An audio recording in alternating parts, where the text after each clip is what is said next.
Evelina, Volume 1, Letter 1, Lady Howard to the Reverend Mr. Villiers, Howard Grove. Can there, my good sir, be anything more pitiful to a friendly mind than a necessity of communicating disagreeable intelligence? Indeed, it is sometimes difficult to determine whether the relator or the receiver of evil tidings is most to be pitied. I have just had a letter from Madame Duval. She is totally at a loss as in what manner to behave. She seems desirous to repair the wrongs she has done, yet wishes the world to believe her blameless.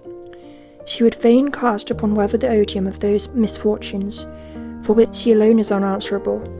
Her letter is violent, sometimes abusive, and that of you, to whom she is under obligations, which are greater even than her faults, but to whose advice she weakly imputes all the sufferings of her much injured daughter, the late Lady Belmont. The chief purport of her writing I will acquaint you with. The letter itself is not worthy of your notice.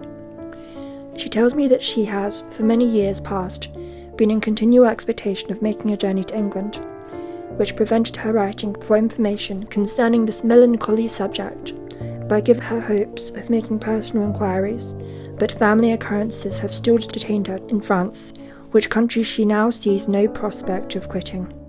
She has, therefore, lately used her utmost endeavours to obtain a faithful account of whatever related to her ill-advised daughter, the result of which giving her some reason to apprehend that, upon her deathbed, she bequeathed an infant orphan to the world.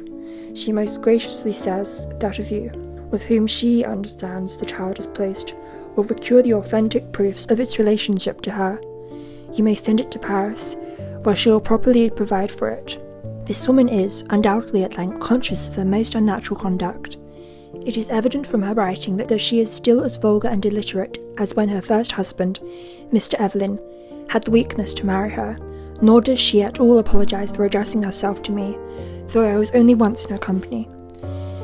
This letter has excited in my daughter Miravan a strong desire to be informed of the motives which induced Madame Duval to abandon the unfortunate Lady Belmont, at a time when a mother's protection was so particularly necessary for her peace and her reputation. Notwithstanding, I was personally acquainted with all the parties concerned in that affair. The subject always appeared of too delicate a nature to be spoken of with the principals. I cannot, therefore, satisfy Mrs. Miravan otherwise than by applying to you. By saying that you may send a child, Madame Duval aims at conferring what she most owes obligation.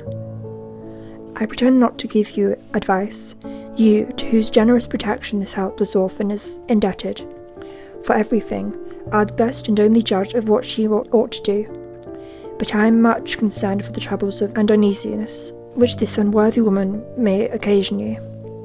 My daughter and my grandchild join me in desiring to be most kindly remembered to the amiable girl, and they bid me to remind you that the annual visit to Howard Grove, which we are fortunately promised, has been discontinued for more than 4 years. I am, dear sir, with great regard, your most obedient servant and friend, Mr. Howard.